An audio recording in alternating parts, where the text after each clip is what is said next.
time for Imagine That, presented by Xfinity. We will paint you a picture of something we think could happen. It's in the realm of possibilities.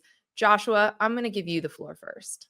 All right. So I mentioned it, but Vanderbilt gets the win over Tennessee, and now they're sitting there at 10-2 with a very intriguing at-large case that probably goes unheard by the committee. They're not going to have any ranked wins. They're going to have 2 losses to the 2 teams that they played that are legitimate college football playoff teams, like teams that are in the conversation heading into this weekend.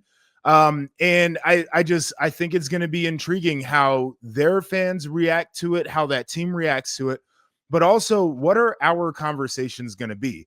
Because the thing that we talked about last week was a Big Ten team in Oregon. And because of the way the Big Ten schedules are and how unbalanced that league is, and in the bottom of the league really sucks, that they could be 10-2 and get left out. And now we're going to have to really address this idea of the SEC being the same damn thing, where Vanderbilt is going to be 10-2 with a resume that is not very good at all, because they drew a bunch of teams that they could beat in conferences. Not to disrespect them, because I do think that they have legitimately earned their record. But we're going to have to address the idea that the SEC is the same thing when it comes to the bottom of the conference, and in that these big conferences have really unbalanced schedules, where A&M doesn't have the same schedule as Georgia or Alabama. And you can say the same thing about Ole Miss, but Vanderbilt's going to be the one that's holding the bag because they don't have any of the good wins. So it'll be interesting. It's also because there's like a top and a bottom of the SEC. There's not a lot in the middle this year. So again, like when you think about potential outcomes, even when we were talking like at the end of September, we're like, oh, there's going to be more losses around for these contenders. I don't think we would have thought this many teams could have ended up 10-2, like all 10-2.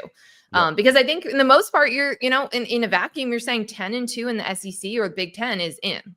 And that may not be the case. So that will be very controversial if that happens.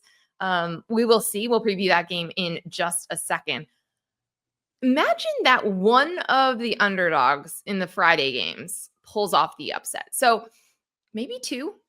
Last time I called for an upset in like a conference with the ACC, I got 2 of them, 2 out of 3. You did. I think we're going to get at least 1. So refresher, the big games on Friday this year, you've got the Egg Bowl. So I'm calling for either Mississippi State to beat Ole Miss, or Georgia Tech to beat Georgia, or Texas to beat Texas A&M.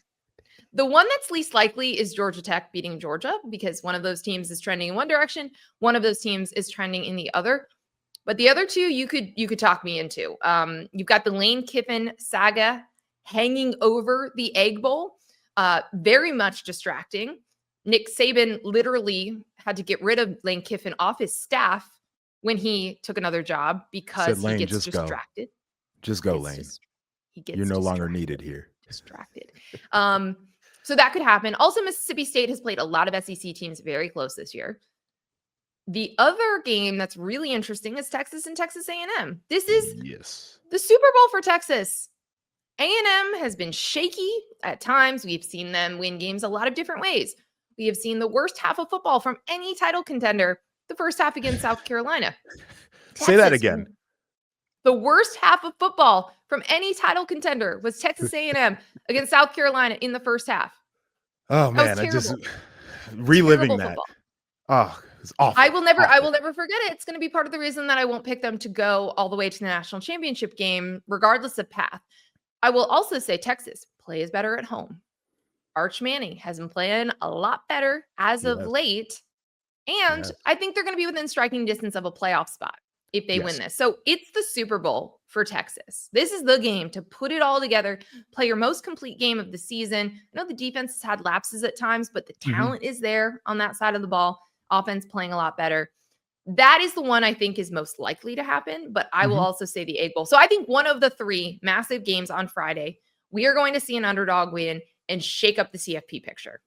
I hope it happens. I'm rooting for chaos, except for my alma mater. This is the one league I'm going to take the big J hat off and say that I do have a rooting interest in at least one of these games. But yeah, give me a little bit of chaos to end the season. One of the things that I appreciate off of the chaos that can happen is forcing the hand of the committee. I want to hear them defend moves that they would have to make, and that's why I root for chaos a lot of times. I would love to see what they would do to Texas. I 9-3 do too. Texas with a win over I want to A&M. see.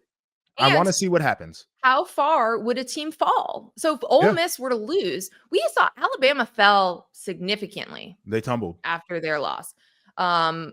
We have seen some big drops. So anyway, this committee loves losses. I would love to see them deal with a couple more significant losses and see I want what to see they it too. do.